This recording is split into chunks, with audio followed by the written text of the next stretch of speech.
Um, shall we talk about something that's definitely not bottom of the barrel, unless it's hiding there waiting to jump at you and kill you?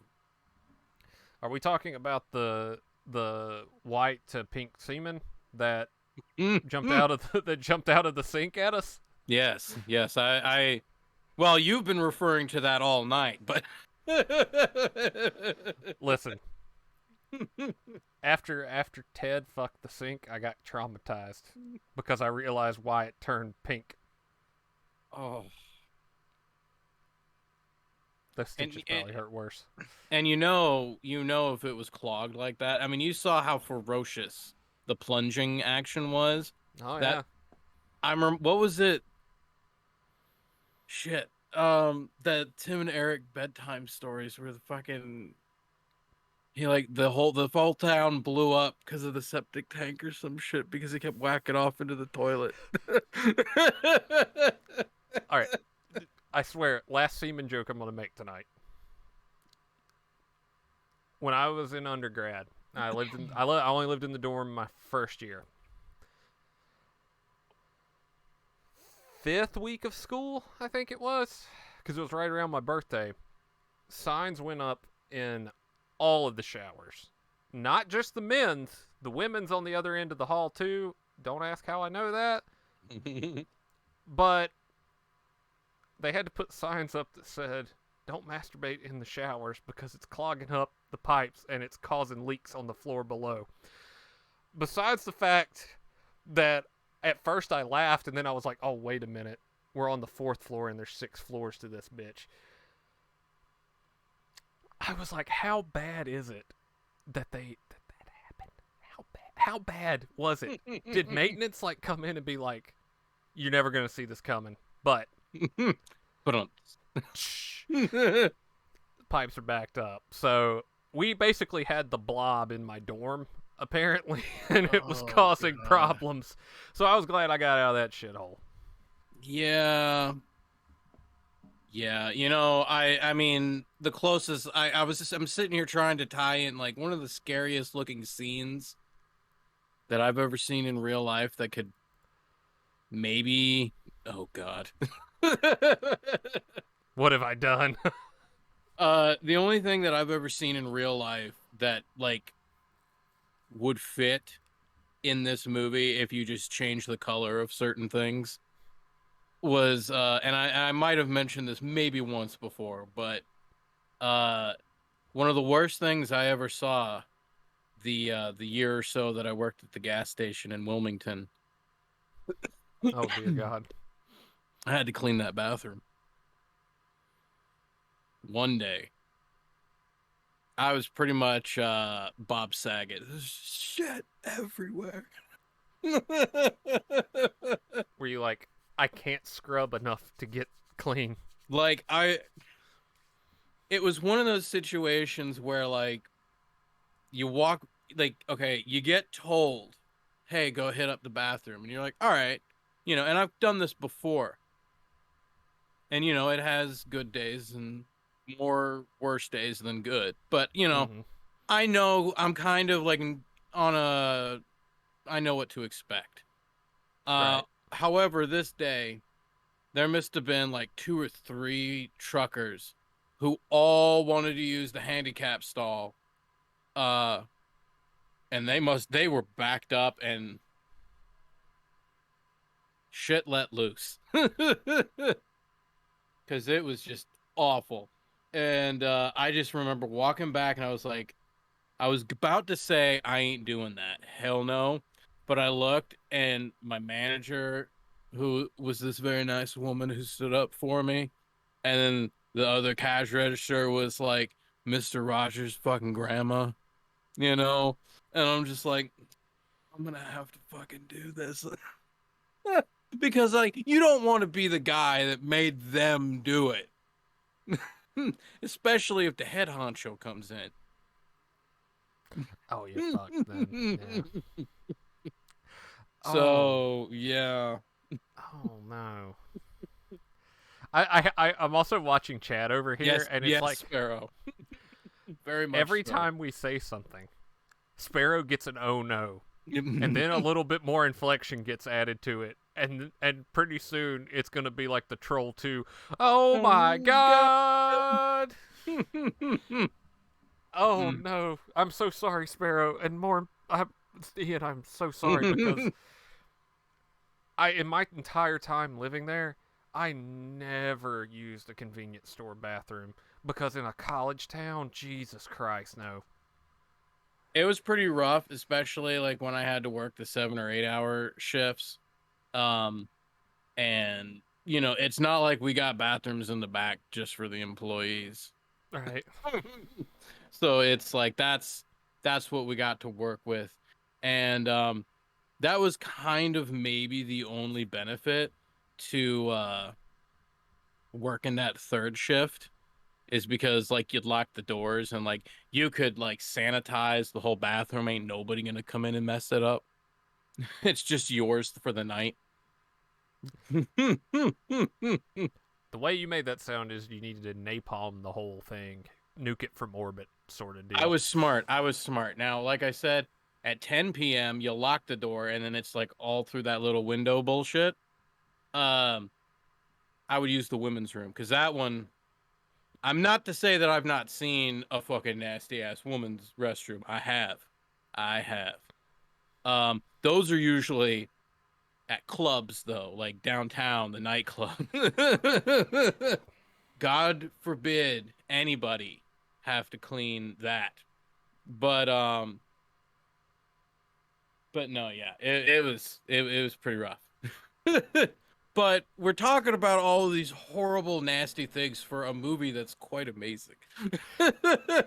We're setting the tone because the blob itself is pretty fucking nasty in this. Truckers quality restrooms. Maybe at a Bucky's. Hmm. But I also thought it was funny though that in the gas at that gas station, and it was this piece of shit gas station, that the men's room was just nasty and like a gym bathroom, and then the women's room had nice floral wallpaper. It's just like you like somebody, one person that had a say, fucking tried to do something. Was it scratch and sniff wallpaper? I wasn't gonna touch the wall. I felt safer than I did in the men's room, but I still wasn't gonna touch that wall.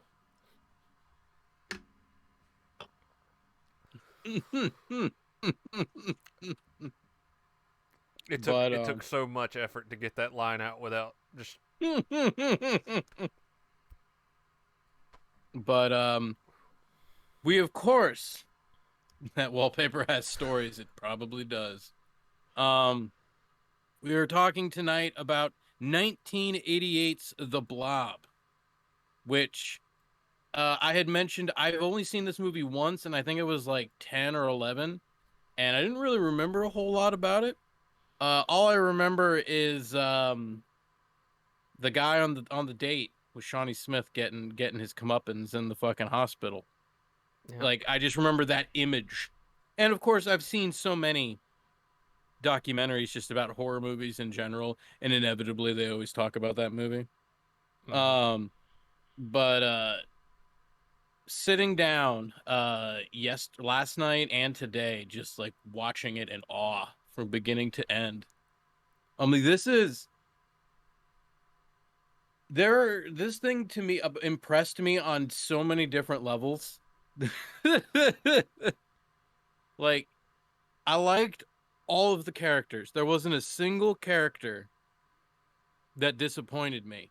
I do have one question about a character that I was really trying to like pay attention this time. I'm like, okay, I know what I'm looking for. What the fuck happened? But I still didn't get my answer. Yes. We will get to that. But the effects, I only I only semi quasi disliked two particular scenes with effects, but it didn't break the movie for me.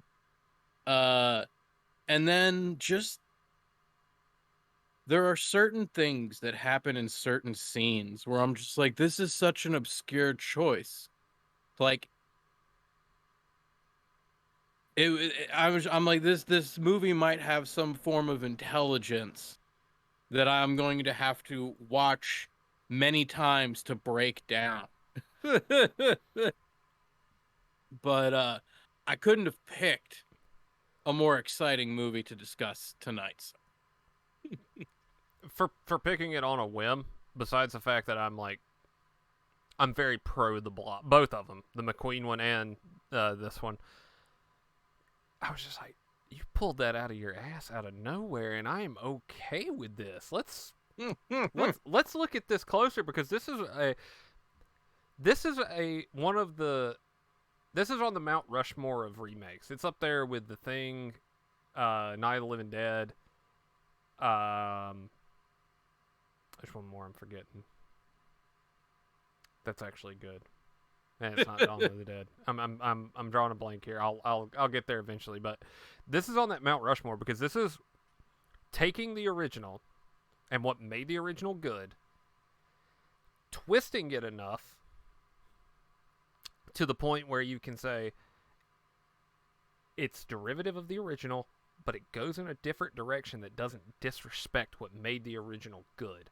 So instead of the original being, full space monster thing, this is government conspiracy. We all love government conspiracies. It's the late 80s, might as well. It does all of that. Attack of the Killer Tomatoes. I was thinking of that too. And it still has that feel to it. It's so good. It's so good. Well, it like I said, it was funny because like I kept that image of the fuck is his goddamn name, so I can stop saying that it's the fucking one dude. Dr. Meadows, no. What was her fucking boyfriend's name? Ricky? No. Scott. Was it? No, Scott was the fucking asshole dude, right? Paul? Paul. Where's Paul? Oh, yeah, yeah. Okay, yeah. That guy, Paul. So, the guy who initially takes out Shawnee Smith in the fucking the Letterman jacket and shit. Douche. But that image of him with the arm reaching out, and the shit over his face, like that's been burned in my head, and like I've just been wanting to watch it, and I'm like, we're trying to fucking think of something to do, and I'm like, I wonder if that's on the list. Was not on the list, and I'm like, perfect. It was on last year's list. There we go. You were right in the ballpark. Good.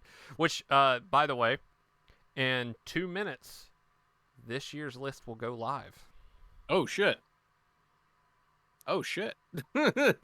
Nice. Which next week I might do a breakdown of it. It'll be out for a week, but we can do some talking about it. But yes, no Blob this year. So yeah, we get to do it now. So how familiar now? Did you watch the old? You said you've watched the old black and white. It was black and white, right? No, it's color. It was color. It's okay, then that might be why I'm thinking of one, because I felt like there was a black and white one, there was this one, and then I felt that there was another 80s or 90s one, but it was also in color. You're thinking Body Snatchers. There's 3 of those. One black and Oh. white, then the Jeff Goldblum 1970s one, and then actually I think there's 2 more. There's one that's a sequel to the 1970s version, and then I think there's one that's a sequel to the 1950s version. I'll have to double check that, but yeah, there's 2 in color of that I know of, and 1 in black and white. Okay. But I feel like a lot of the effects that were used, like, or the way that they were done, was kind of also an homage to the old one. Like, there's just like, there are certain effects that you're like, we could do way better than that in the 80s. Come on now. But it's not used all the time. It's only used. I think it's like mainly when I think the worst of the worst is when they're in the sewer and it's moving around in the water. Mm-hmm. Just like how it was put next to the water, just didn't. It looked a little weird. Um, but when it's going through the city and stuff, and like the one big thing just kind of comes down on not the grenade guy, but just like the other dude on like by a sidewalk. It kind of comes down. But I'm like, that's what it would have looked like in the older one.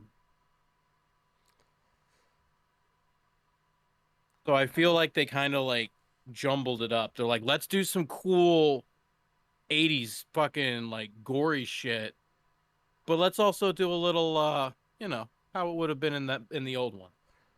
Like when it's coming out of the theater, Yeah, oh yeah, yeah, yeah, yeah, yeah, yeah. because that's lifted directly from the original, and it looks better here, but Well, it doesn't have the same vibe. But that's a good thing though, because this movie is arguably a darker tone than the OG. hmm. That oddly though, that was one of the two effects that bothered me was the one in the theater when it was like after the film is cut and it's like all over the side projection wall and everybody's like freaking the fuck out and it's strobing.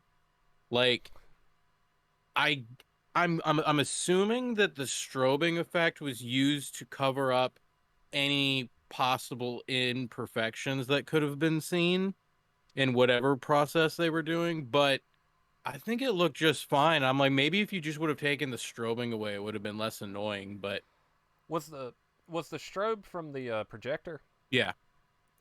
That's probably why, just to give it a you're in a movie, like as if we didn't know we were in a movie theater. That's just the movie telling us we're still in a movie theater. Yeah, I would have rather it just been like a solid white light though, instead of like constantly Flickering. strobing. Yes, strobing. But the only other effect that I thought, well, I'm like, all right, that you could have done the whole movie without that. Was I think when they're running to the freezer and you see it chasing them on the ceiling, and I was just like, nah, bro, no, not with that. I, it's filmy. Yes, that is Yeah. Tarantino. I think Tarantino is a fan of this one, but I I don't. I kind of like the hokey nature of it because it reminds me of Night of the Creeps. We brought It it up does. already. It does. It has a very Night of the Creeps vibe. I swear that the quarantine house where they're like putting everybody in with all those white pillars and shit, I'm like, that's straight out of Night of the Creeps. Like that, I'm like I said, I'm like, when did we wander onto the set? Like, is Tom Atkins gonna show up? He was too busy drinking a 6-pack and drinking down a brunette, if you know what I mean. He's just like, what the blob? I'll show you a blob. It's none of my fucking business. Yeah, watched Halloween 3 last Yeah. night, so got to throw some Tommy Atkins love out there. um, but there were two set things where I'm like, okay, looked like it, like that part looked like it was straight out of Night of the Creeps, but then the opening shots of the town, especially when you're going down straight down like what looks like what would be their main street, if you will. Did they say what town this is supposed to be? I'm imagining this is a northern area because it looks like it has all four seasons. Well, maybe not because what did they say? What's the joke about the snow? Maybe not. Where the fuck are Uh, they? Arborville, California. Okay, maybe you could. Okay, that makes sense because I there were certain things, and I swear to God, I'm not trying to bring this up, but the New Mexico little area that Thor is in Thor 1. Like that main street that he walks down when he faces the destroyer towards the end. I'm like this is that street. Now, do you want to hear the most interesting part about that? Hmm. This is supposed to be California. Do you know where it was actually filmed at? Are you to say New Mexico? Abbeville, Louisiana.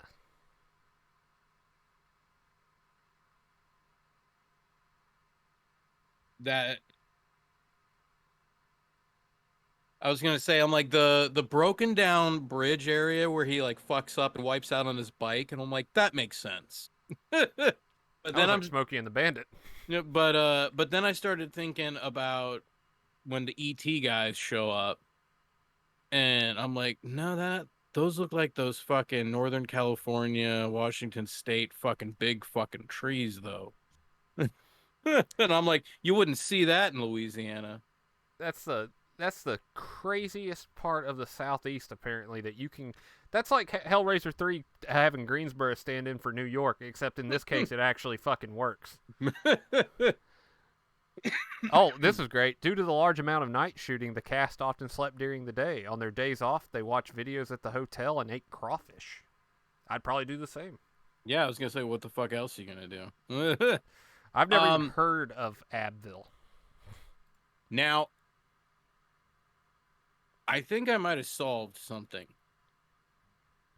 Uh, now the main character, well, there's two main characters, but our main female lead is played by Miss Shawnee Smith, who I gotta say, man, I'm getting a little flustered here.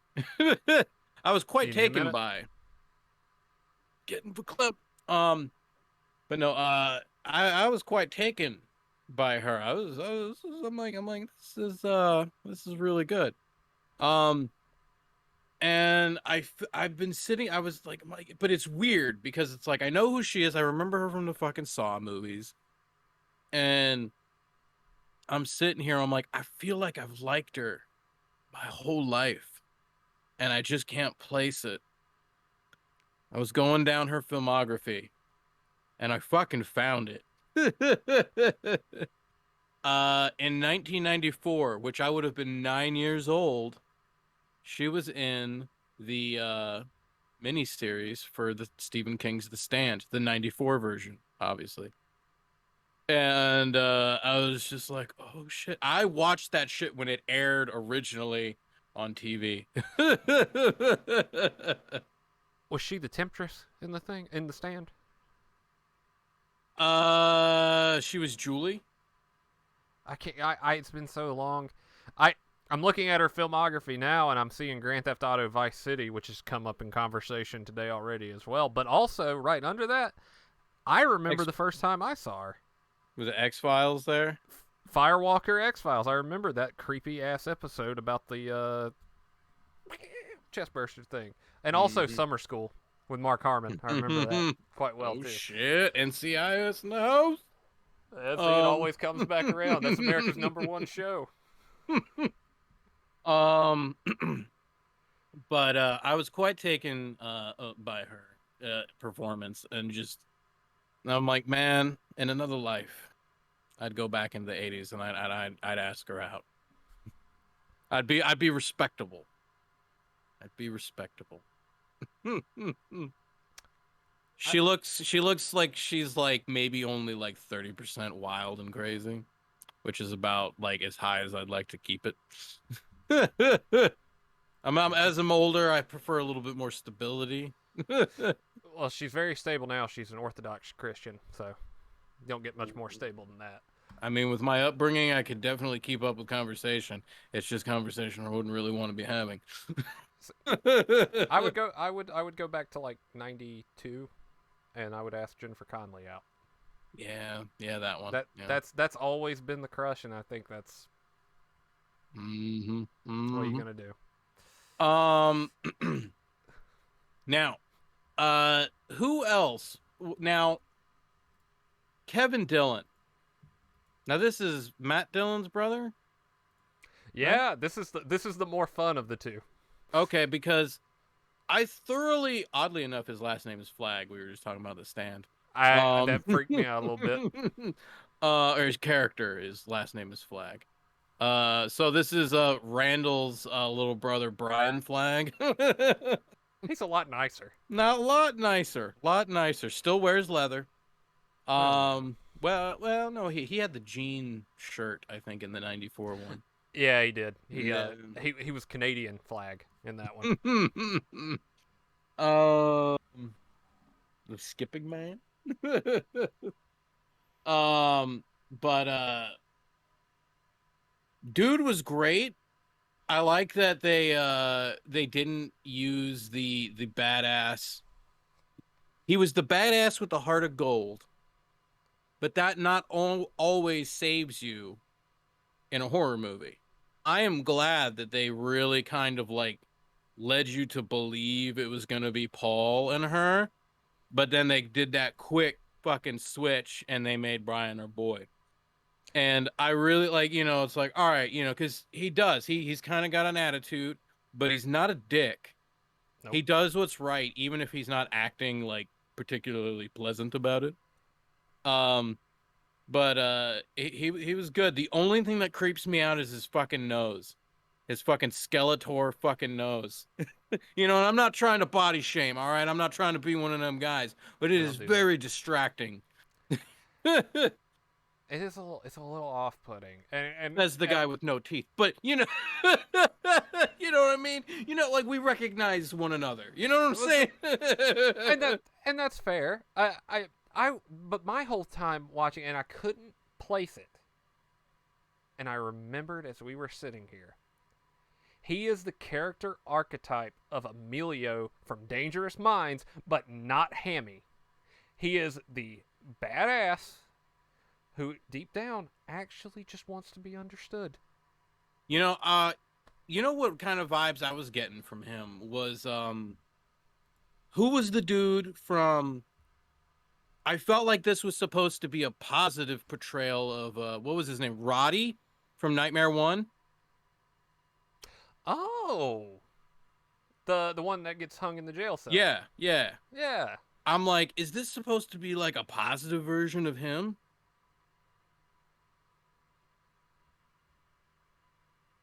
I mean, not to say that Roddy was a little bit more hardcore, I'd say, than Brian. But in the end, before he got fucking hung in that cell, like, because he did recognize the severity of the situation, mainly because he knows he didn't fucking kill Tina. Um, but you kind of feel bad for him in the end. Like he was trying to fix the situation. But Brian, however, you're kind of with him the whole way. Yeah. Yeah. Yeah. Yeah. Yeah. Yeah.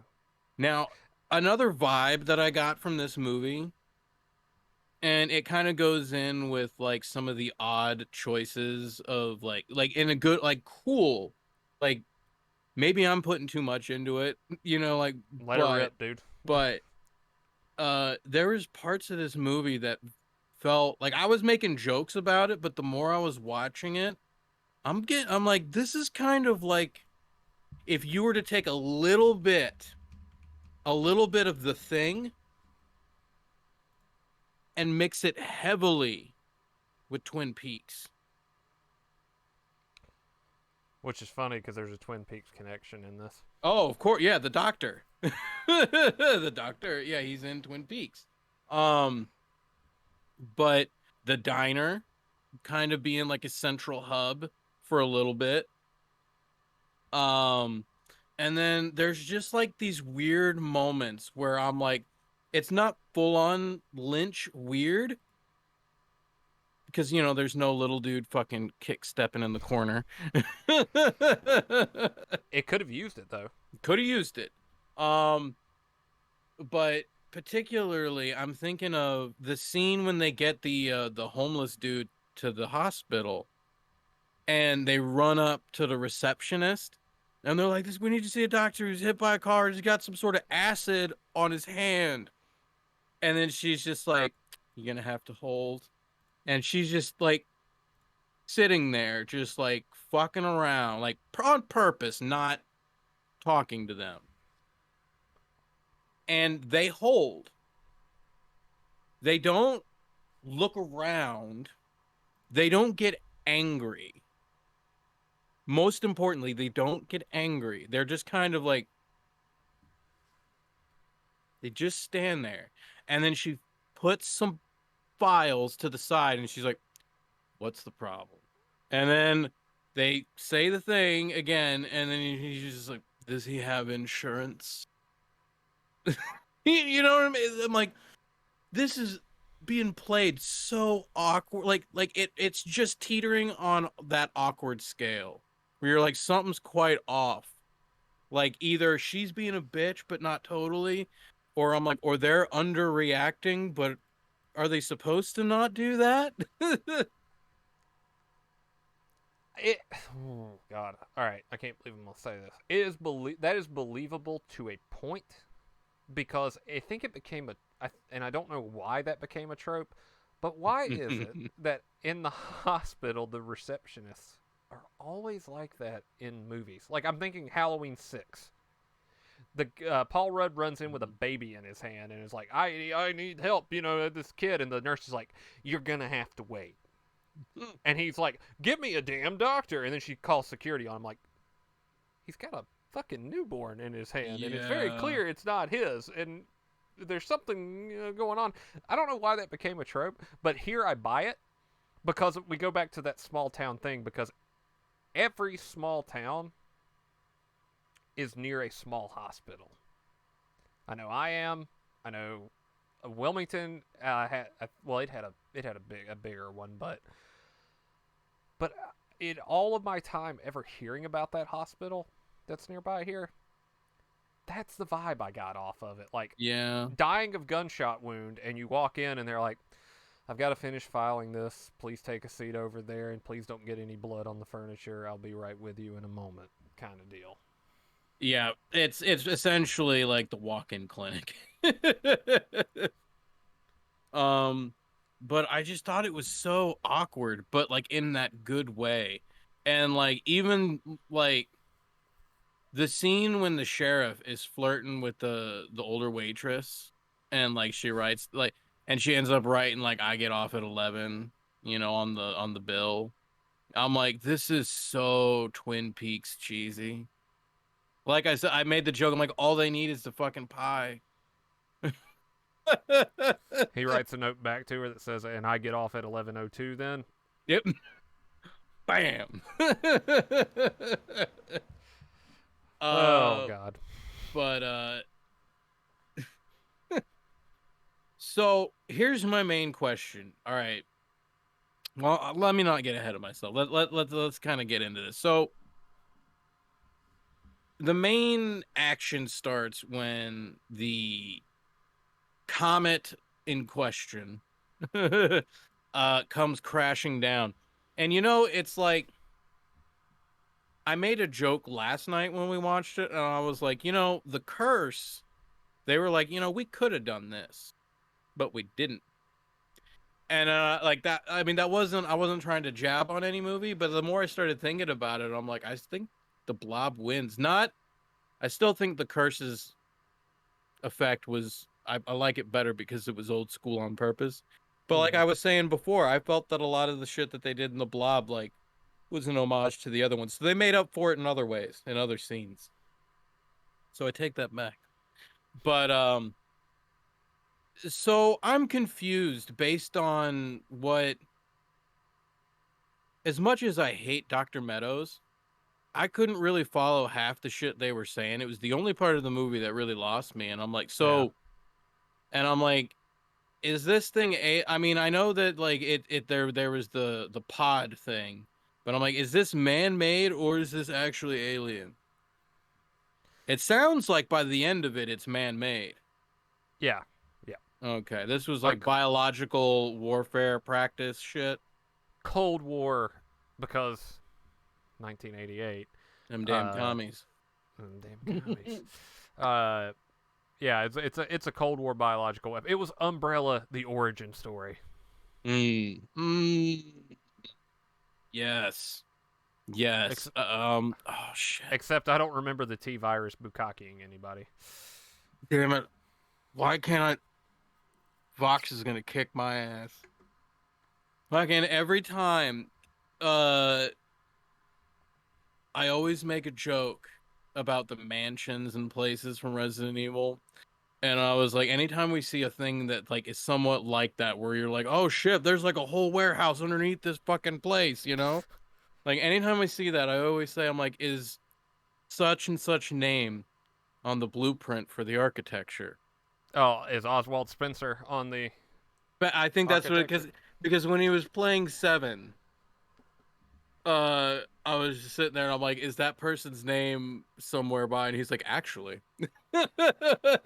Oh, you do? Yeah, you do find a journal for Spencer in that. Okay, yeah. Vox, I wish you were watching so we could have that moment just now. He needs to come back and stream, I think. Yes, One time. one time. Um, but so okay, so it's man-made, and then it attaches itself to the bum, which was it just me or I forget? I wish I could remember the full story. But do you remember like a couple years ago there was that story about that like whacked out fucking hippie homeless kid that like saved somebody with a hatchet Yes. randomly? Yeah. Kyle. Yes. Like when I see that homeless guy with his fucking pan shoes and shit, which is fucking genius by the way. Costume department gets an A plus. um walking around wielding that little fucking hatchet. I'm like, that's that guy, man. Only difference is, I think that guy, it turned out he actually assaulted the dude. I think in that particular situation he was a hero, but then like a couple years later he did end up like killing somebody. That's what it was. Yeah. Yeah, Yeah, it yeah. was something like that, I think. But He lived that long enough to see himself become the villain. now I can't remember. Did you say that this homeless dude was somebody from something else? Or Oh fuck! were we joking? I think I was joking. I think when we watched it the first time, I made the joke that it was he was the Home Alone guy. Okay, yeah, yeah, yeah. Oh, hobo. Here we go. Here he is. Oh my God. He's a little cross-eyed. I'm not gonna fucking talk shit. But oh, he was in oddly enough, this guy is in the when they brought back Twin Peaks a couple years ago. Dude's in it. Oh, There you go. Oh my God, he was in Dr. Quinn Medicine Woman. I haven't oh, thought of that show in a while.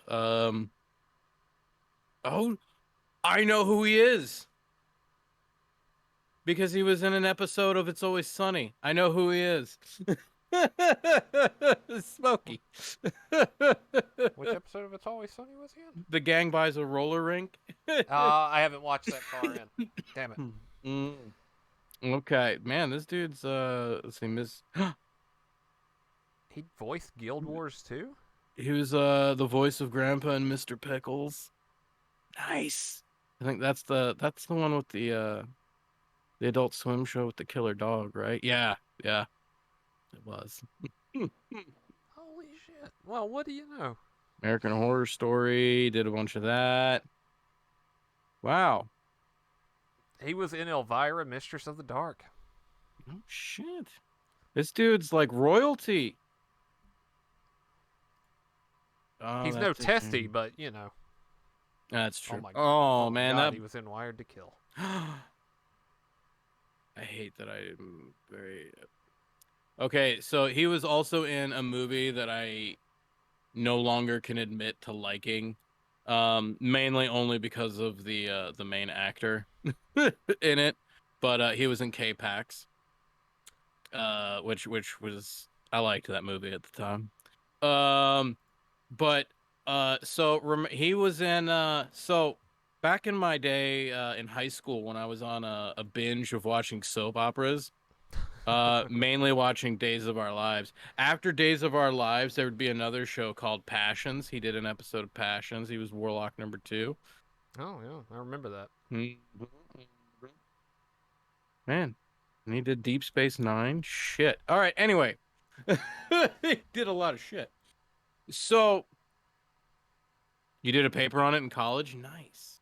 Oh, It was a good movie. I'm not gonna say that it was a bad movie. I used to really, really like Kevin Spacey, and it was just like, fuck, man. you can say you liked Kevin Spacey in The Usual Suspects because life imitated art. It still doesn't make me feel good It about doesn't it. make me feel good either. Also, I just saw Sparrow's comment, and I'm pretty sure he made that comment whenever I said he was in Elvira, Mistress of the Dark. So thank you, thank you, thank you, Sparrow. Because I know plenty of people who would have liked to have been in that position. hmm hmm but so here's another question I have about this fucking blob. All right. So it looked like, well, I don't know, because it was kind of caked up on like space rock and shit around the container. I guess that's why we thought it might have been a comet or a meteor or some shit. Not a flaming bowling ball like I thought. Right.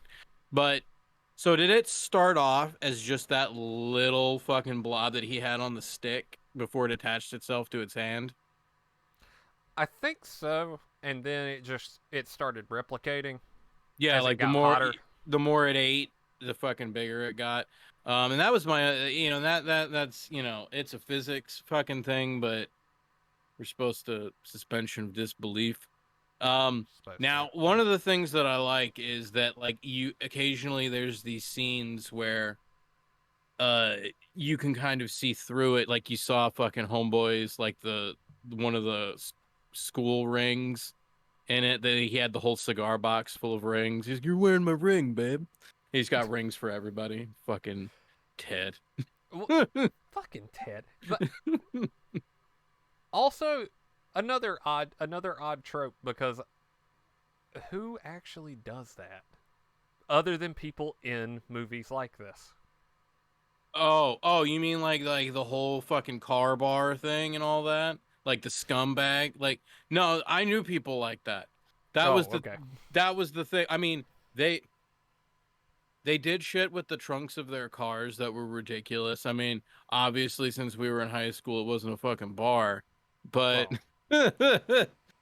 Well, when I was in high school, there were a couple people that I hung around with. Like I said, I hung out with like the baseball team and shit. Not because I was on the baseball team. I knew like one or two people, and if you know one or two people, you know the whole team.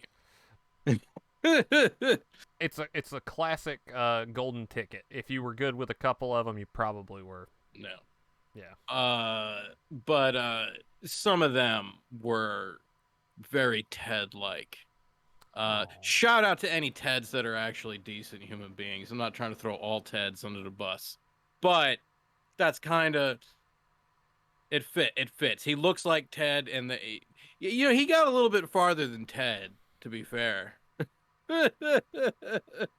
I'm not saying that in a good way, but No, but it tracks. to be fair, Ted was out of his element. He was in wilderness. He didn't have his car bar. That's fair. That's fair.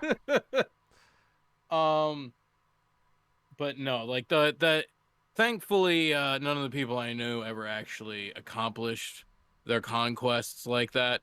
If I would have seen that shit, I wouldn't have fucking associated with that. But Hmm. that was their mentality. They were of that caliber type of douchebaggery. Um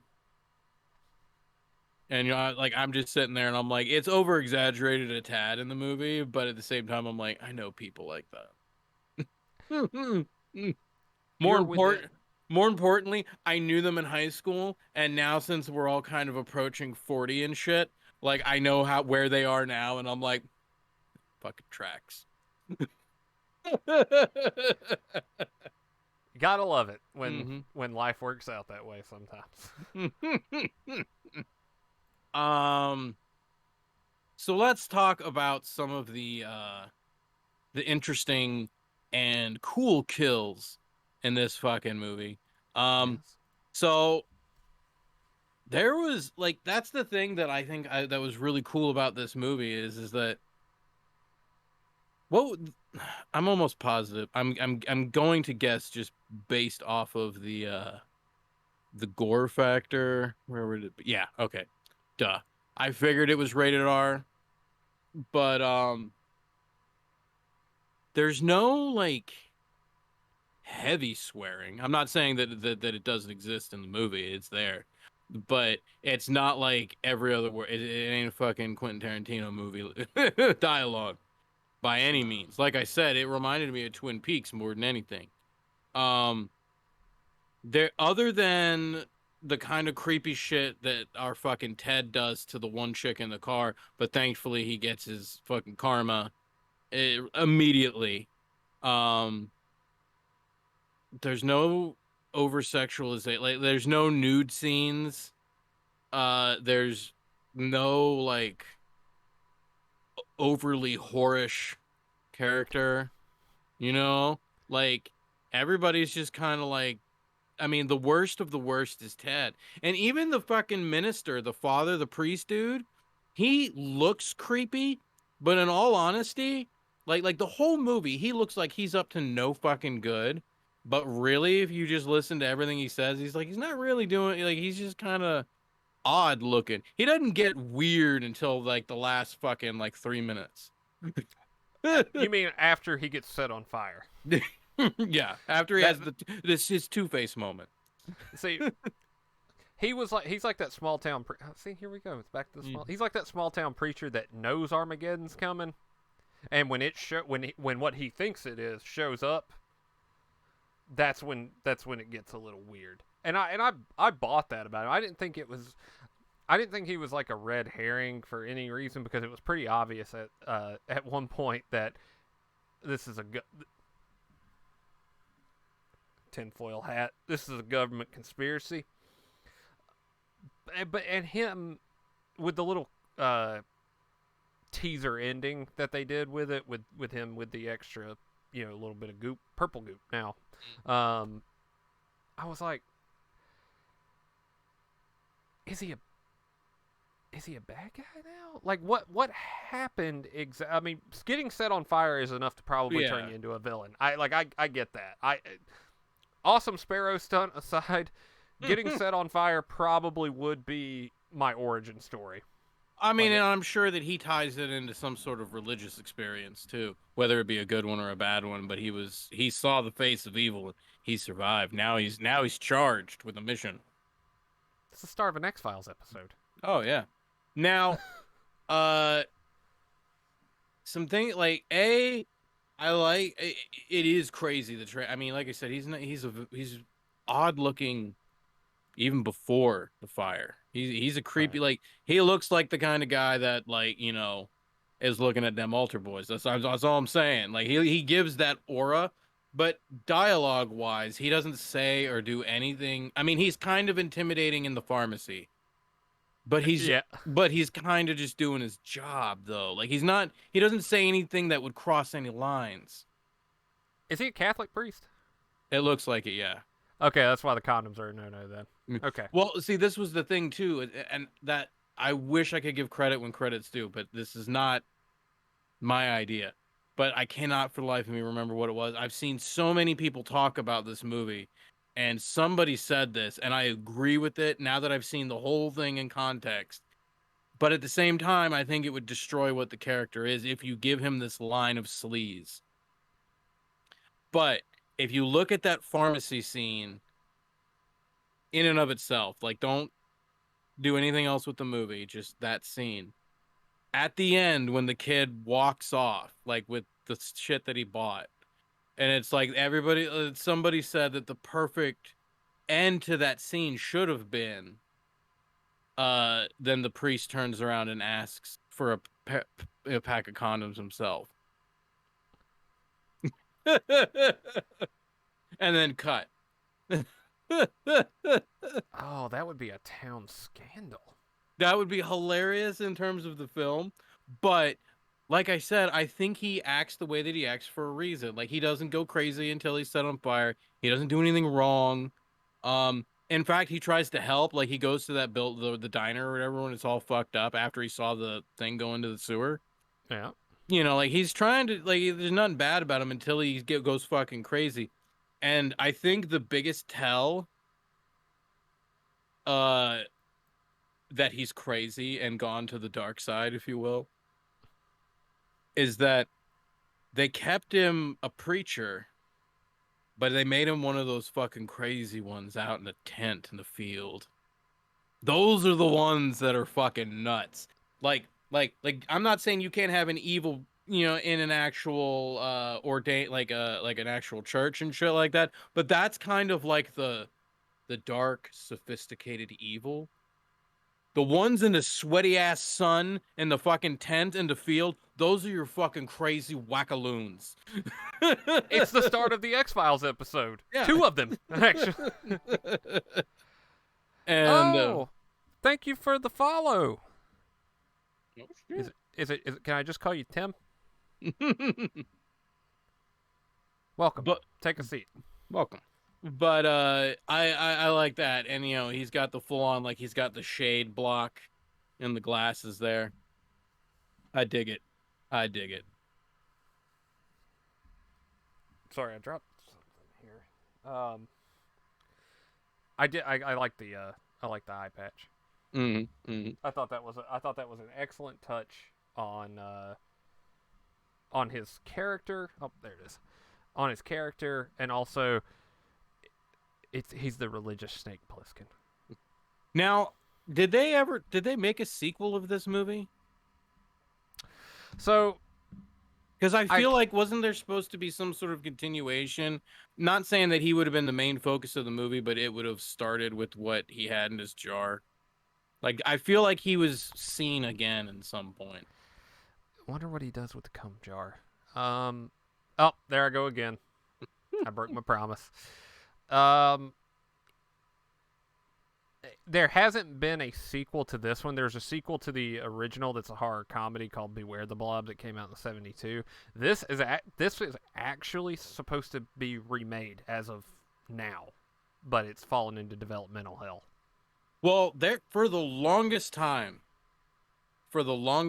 somewhere between uh the end of production on Rob Zombie's Halloween 2 and before it was announced that he was doing some shit with the Munsters, like there was always this constant talk that whether or not it was he just said if he was ever given the opportunity he would like to remake the Blob, like, so something was said, I don't know, and maybe it just got spun out of context, but for the longest time it was always like he's going to do the Blob, but then it ended up being the Munsters, which makes sense, but jury's still going to be out on that one. But I have high uh hopes.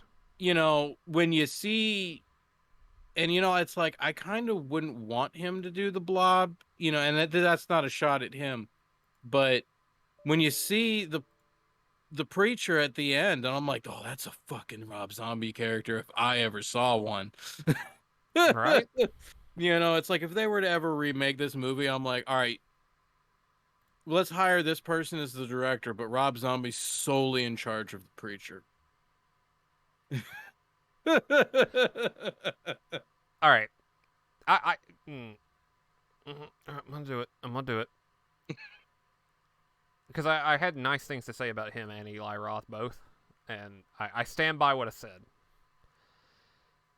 If Rob Zombie gets attached to this Blob remake, and he does get his wish, I do not think it will be a Rob Zombie film. Because if he cherishes that movie as much as he says it is that he does, I think it will be the most un-Rob Zombie movie, and that might be what brings the Rob Zombie jokes to an end. If he gets attached to it, and if he does do well, because I'm really getting tired of it.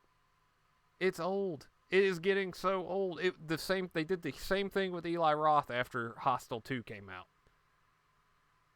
No. It's getting fucking old. I mean, I respect Eli Roth's knowledge. I mean, I thoroughly enjoy that history of horror or whatever it is that he does on Shudder. Like, Oh yeah. I like that. I will sit and listen to the man. I do not particularly like the Hostel films, but that's just because I don't like that particular subgenre. Sure. But that's nothing against dude. And with Rob Zombie, I understand it to a point, but I don't think a lot of it's warranted because, like I said, whether you like it or not, you could say all the shit that you want about Rob Zombie's filmmaking career, like all you want till the cows come home. And I'm gonna probably maybe if you've got some intelligence, I'll agree with maybe 1 or 2 points that you're making. Mm-hmm. But you still cannot unwrite or take away from the fact that uh he he gave the horror community the Firefly family. You know, like that's not something that every horror director does. It's not like every single horror director has like a franchise that they've given us that like people fucking dress up as every fucking year for Halloween. Like, you know, that there really only comes down to like 3 or 4, like of the main ones. You know, maybe people like you and me would recognize somebody walking around as fucking Pumpkinhead or some shit. You know what I mean? But the Yeah, Fred the majority, Prowler. but but I mean that you know, say what you want about it. Some people are either yay or nay on the House of a Thousand Corpses. I kind of I didn't like it at first, but I kind of grew into it the more like that I could find things to appreciate about it. But he really brought it home in Devil's Rejects. I still have yet to watch Three from Hell, which I feel bad about, but I'm weary about watching that just because of the whole situation with fucking Sid. Yeah, Um, that one's tight. it's too depressing. It has nothing to do with if it's a good movie or not. It just it seems like it would bum me to fuck out. I and this was when he was healthy. I was watching Jackie Brown with the dogs last night.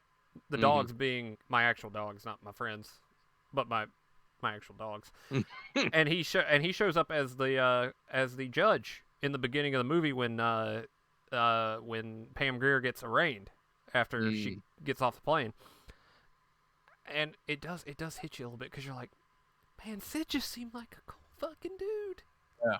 Oh yeah, I know. Damn. I've got one of my friends. She met him at a convention. She got a picture taken with him. He's like he was the nicest fucking dude. I don't doubt the he's one of the kings of exploitation cinema, Mhm. and Rob Zombie showed a fuck ton of appreciation to that. If the first house, if House of a Thousand Corpses is a Rob Zombie music video as a horror movie, Devil's Rejects is his attempt at Last House on the Left, and and both of them are 1-2 punches that are great. I don't know. We've had in our horror fest list, we've had Three from Hell on there, and we ended up not watching it. We rotated it out. I don't want to bring that to an end. Yeah. I will one day, but I know this. I do know the story behind Sid in the movie, and that just Yeah. like you said, it bums you the fuck out. Yeah, and it's just like I can appreciate like I mean it says something too that dude would even fucking still do it in his condition. You Oh know what I yeah. mean? Like, but I'm just like one day I will, but I'm not there yet. But today is not that day. Today is not that day. But like I was saying, you know, he gave the horror community that family, so those characters. So that's something at the end of the day, you know, well, maybe I'm not going to say centuries from now, but you know, as time rolls on and fucking uh his generation and our couple generations fucking die off and shit, and then it's fucking people looking back and shit forget everything that he fucking did, but that shit will fucking stay.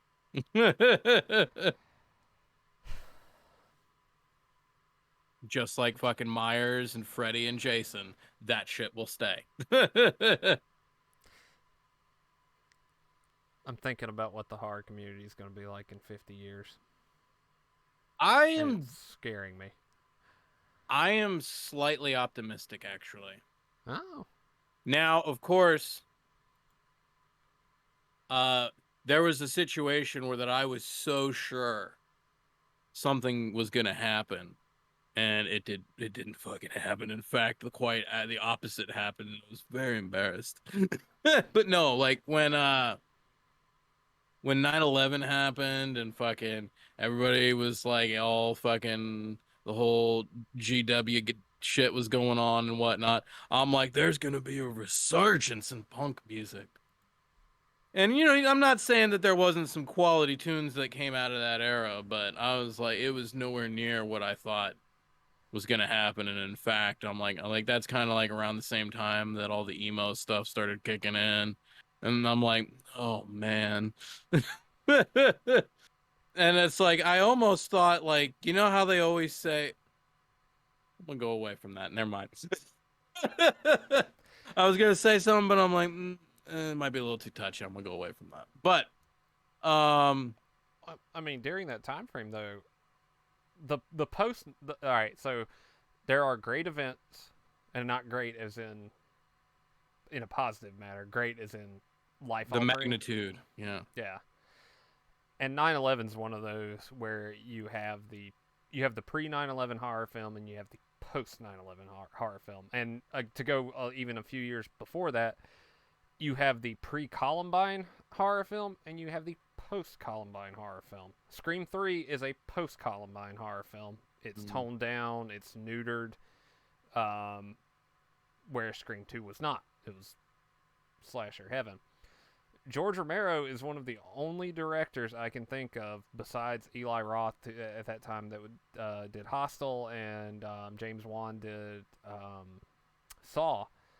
But Land of the Dead is one of the only movies that is, I think, both a pre 9/11 and a post 9/11 movie at the same time, and it wasn't afraid to go there Mm. because it confronted some pretty horrific shit metaphorically, and did it in a really, I think, in a classy way after such a traumatic event happened. Um, I think in the current climate now, the only thing, like I said, I'm reserved because like I've thought of things as sure bets before, like I said, and they didn't happen. No, But I think given the PC climate and the sensitivity of things, sure, now it's going to take a few directors to step up and figuratively man up. Like I said, it could be a female director, not discriminating, but nut up, as they would say. And that's not always easy. Like it, you could sit there all the live long day and just be like and expect it to happen. But you got to think about like being in that person's shoes. Like this is a real fucking. This is either gonna work or this is gonna destroy my fucking career. You know?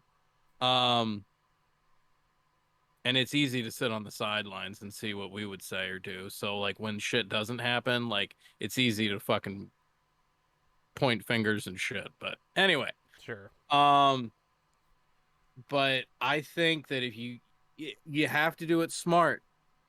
That's the one thing. It's like we will sit here and watch all these fucking goofy movies and shit like that, but the ones that we like, there's ones that we like just because they are what they are, but the ones that really the ones that'll stand the test of time, doesn't matter how goofy your rubber monster is. But if there's intelligence behind it, if you're really trying to say something and you fucking bat that 1,000, you're fucking gold. And that's what we're gonna fucking need. I don't know what kind of movie it's gonna be, but somebody's gonna make something that you. what you just described is everything that Larry Cohen has ever done. The stuff is a cheap shot at the EPA and the Food and Drug Administration. How many horror directors attack the Food and Drug Administration? I can only think of one. His name is Larry Cohen. I agree. That's what we need. We need a Larry Cohen that puts a little bit of oomph behind it, because I like the new Texas Chainsaw Massacre movie. I do not like it for the conventional reasons.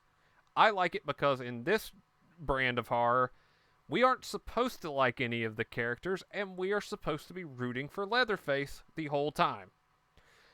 I get down with that Mm-hmm. because the fuck all of them characters.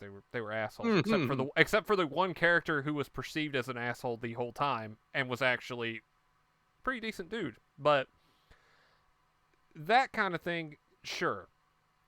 And then anything A24's doing, Yeah.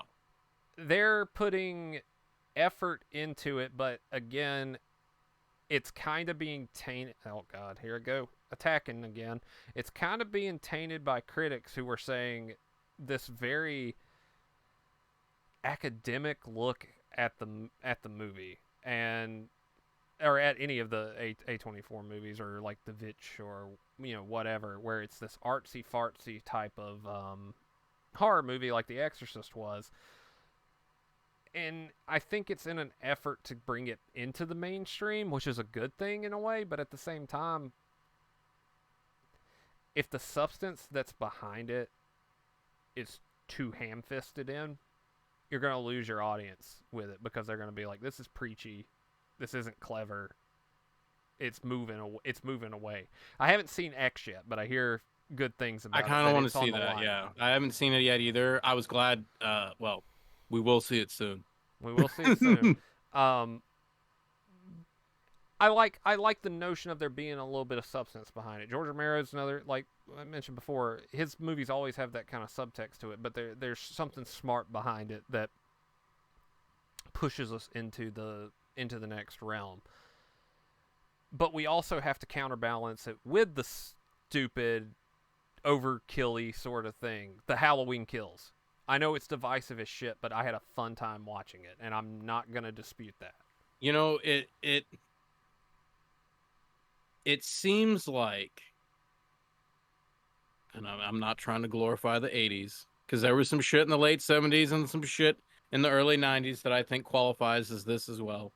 Sure. But those movies back in the day, if I can get all old and shit. Where's my white can monster at?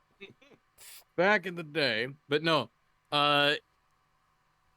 those movies could cater to both crowds, because just like in the Blob, there's that fucking asshole redneck dude in the movie theater ruining the movie for the shit kids. Like that dummy is entertained by it, but at the same time, there were people who were willing to like dive into that shit, like you or me or something, or our audience, like I'm watching the Blob and shit for the fucking, like, I'm like, man, I'm getting some Twin Peaks vibes. I'm like, why did they decide to do this? Da, da, da. But then there's the fucking dude from the theater that was just like, it's like, yeah, did you see when he felt her boob and fucking her face imploded? That was great. Those movies catered to both. Nowadays, it seems like you're either making something that's just really ridiculous and only caters to the GEDers, or so then the people who are looking for the intelligence, they're not seeing it. Or you make something like The Vitch, and your intelligent people are all like, this is fucking great, this is what we've been waiting for. But then you got your fucking dum-dums that are just like, they can't keep up with it. And I'm not shitting on dum-dums. They're No. people too. But you see what I'm saying, though, where it's like, there's no combination. I'm waiting for that person to make that perfect combination. And that's probably David Cronenberg, who just put out that one with that that body horror movie with Viggo Mortensen. Because David Cronenberg is still making movies, and I'm all about that life. And I think he does that. Videodrome's a good example of that. It has the spills, and it isn't overly preachy, but it has an intelligence about consuming media. I mean, James Woods literally consumes it. So there's a lot of meat there. Let's go back to Last House on the Left, which we're going to get to eventually. I'm doing controversial movie month again. We'll go ahead and tear that Band-Aid off. Have 3 different cuts of the movie. Not to get political with it, because that's not what we do here, but if your movie is hated by the left-leaning people because of in this case, it was the violence towards women, and they didn't catch on to the anti-violence theme of the movie, and then the right hates it because they think it's a sadist picture, and you manage to piss off everybody, you've done something good Yeah. because you now have engaged the audiences that love your movie, and you engage the audiences that hate your movie, because the audience that hates your movie is probably going to go watch the movie to know why they hate it, and then they're either going to hate it, but either way, they just put dollars in your pocket. So That's that. If I can be the negative Nancy, no, go ahead. We're all uh, about that here tonight. because I get what you're saying. The only problem is that you not only do you need to have somebody who's willing to do said project, but they really, really have to want to do the project just for the sake of doing the project. And that's even rarer than just somebody like manning up for a task. Oh Like that, yeah, because the problem that I see nowadays is you can make something like that, and the few people who don't give a shit what side, either side, they don't give a yeah, shit. They're just like, I see what you did there and I appreciate that shit. It's the minority. And back in the day, something like that, because it would be controversial or whatever have you, it may not do well in the theater, but it'll more than make up for it VHS, DVD, blue, that's not the world we're in anymore. So if you right. cut out the part that's going to be the moneymaker, you really just have to be like, I want to do this just for the sake of doing it. We've talked about that before too, though, about giving people too much money and then they ruin their project. I think for that to work, one, they need to not be afraid to release it NC-17. No, you cannot advertise it primetime, but guess what?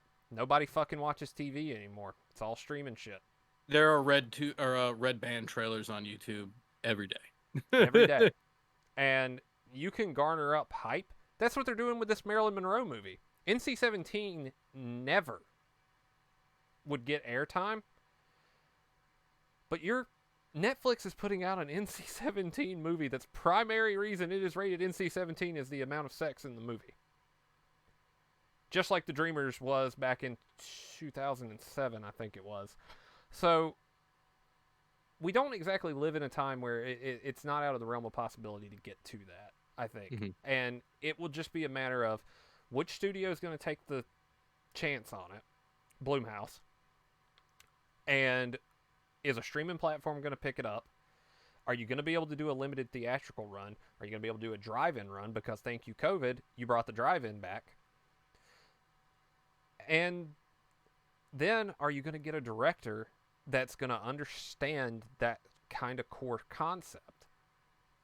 And then are you going to get actors who say, okay, I'm willing to do an exploitation film in the most traditional sense of the fucking word, and, get you effects crew, do practical effects. We don't need CGI at this point because we're gonna get down and dirty with it, and we're gonna get in the grit. And I'm not talking like I shit on Serbian film a lot, mainly because I know what happens in that movie, and I don't really have an interest in watching certain scenes. But even that, it has a cult following, and it's about Balkan genocide. I mean, Jesus Christ, that's a pretty serious fucking topic. My point being, it's there.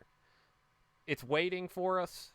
It's just going to be a matter of somebody taking a chance on it. Yeah. That being said, I got a little fired up tonight. we covered a large range of topics inspired by the Blob. We didn't really talk a whole lot about. I mean, we did and we did. we got a good 40-ish minutes in on the Blob, I think. Yeah. Lucy, hello. Lucy, you missed some epicness this evening. It will be clipped for YouTube though. Boom. But do you think though and I'm gonna tie this in with the ending of the Blob, not the direct ending with the creepy preacher, but The what should have been the ending. you know, and we are glad that you are here.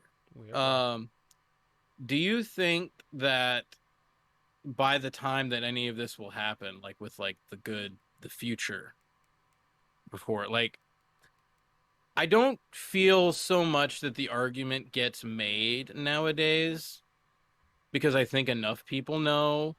And if enough people know, then the other side tends to not bring up the argument so much anymore. Sure. But I still feel that it lingers. And I'm wondering if this notion of how women are portrayed in horror gets like corrected.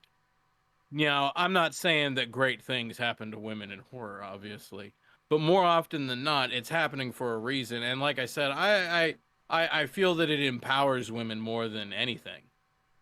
And I think of that scene with Shawnee Smith at the end of this movie, standing on the top of that flipped over truck with that fucking gun, going at the fucking blob. I'm like, go girl. Yeah. Do you think that if that no, like I said, that argument doesn't really get brought up a whole lot nowadays, but I still feel it lingers. But do you think if that gets defeated and the mainstream thought is on that is what it should be, do you think it doesn't matter if that changes or not? You're talking about strong female lead that's not dumb cannon fodder. Mm-hmm. Okay. So I'm gonna say what I'm about to say. I am going to. I can totally see that too. I'm gonna try to not misspeak here because we're walking on eggshells at this point. What audiences want to see is honest characters, not caricatures. So it gets brought up in reviews, and sometimes I think it is just piss off the Reddit crowd. I think it is the incel crowd kind of being a little shitty about stuff. Get out and touch grass, guys. Um, but we don't want the "I am woman, hear me roar" sort of deal when we go to the theater because subtlety goes a long way than just ham fisting something in. And ham fisting is a term I have to use a lot because a lot of directors are like, or writers rather, are like, if I don't do it this way, I'm not going to get my point across and it's going to make the character look weak. Remember Alien? Oh yeah. Aliens? Alien 3? Um, We bring up Resurrection because we have to. we bring up Resurrection because we have to. I'd even bring in Prometheus in this conversation. I would bring in Friday.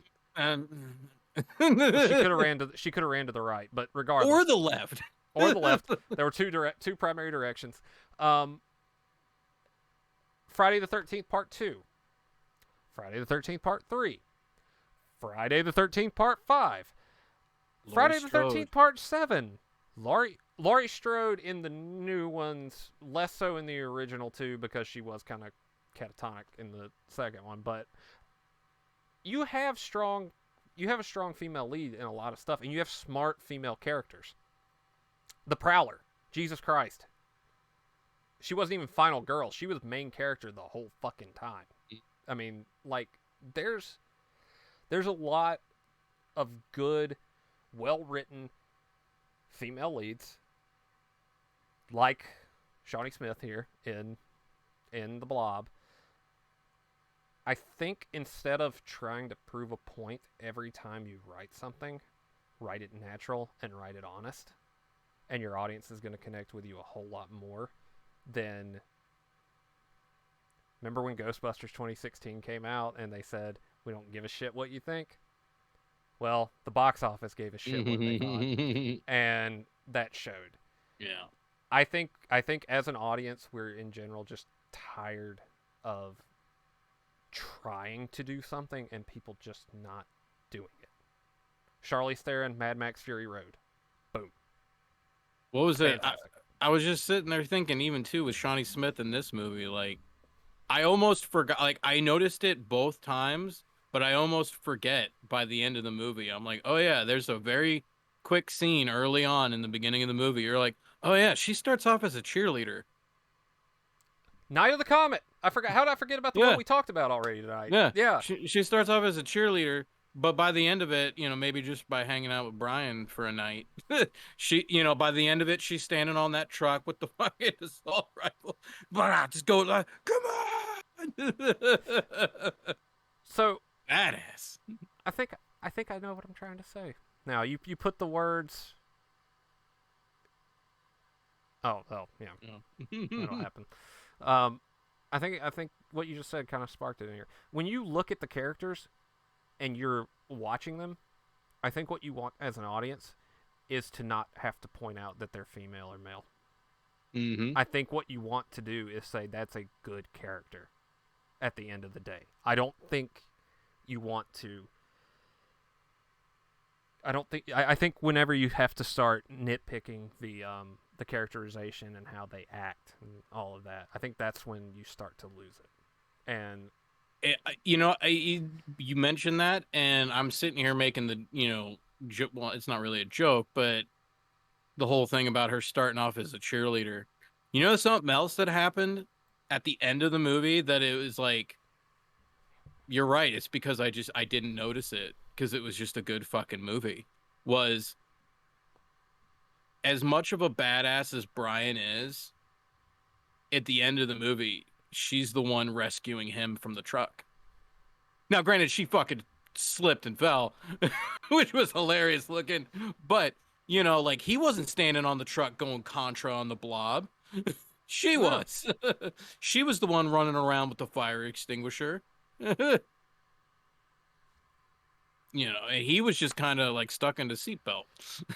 But I and didn't I didn't even notice it. Where I'm like, it's odd that I'm like, you know what? You never really I mean, you see the girl, like the final girl's a term for a reason. Like, okay, that girl made it out of the movie or whatever. But I'm like, very rarely do you also see the girl like save the dude, and it's not like just like a dumbass like Prince Valium kind of fucking dude. Fucking like Brian was fucking badass. thank you, Ian. Okay, see, we treaded lightly, and we ended up breaking some serious ground here. Oh, what did Lucy say? Awesome. That it was my one fault with the movie Prey was that one line that she said that sounded like it was an afterthought that was written. The "because I have to" speech. Subtlety. That's that's what drives good characters, because at the end of the day, if your motivations are yelled from the rooftop, do we really care? Yeah. There's no mystery to it. There's no motivation. The mystery is gone. At the end of the day, I absolutely adore this fucking movie. This is going to be a 4K buy easily, Mr. 4K now. Mr. 4K now. Um, I think it comes as no surprise based. Like I said, two technical things aside. Like I said, I wish the strobing didn't happen in the fucking theater. Same. Um, and then just the one where it's on the ceiling chasing after him. I'm like, you could do without that scene. There are plenty of like when they're in the back alley before they go into the sewer, you just see all the trash and shit moving around. You don't even see the blob. I'm like, keep it like that. um, but that aside, like easy four, easy fucking four. I've talked enough tonight. It's an easy 4. No, That's all there is to it. the Blob, 1988. I was about to say 98. If it were 98, you would have had a Korn soundtrack and it would have threw the whole movie off. What was it? What's that rash of videos that's been going around lately with all the like if this was made in 2007 and it always has that Linkin Park song at Oh, the yeah, yeah. end. Yeah. The best one I saw was Infinity War with Thanos smiling after he dusted everybody away.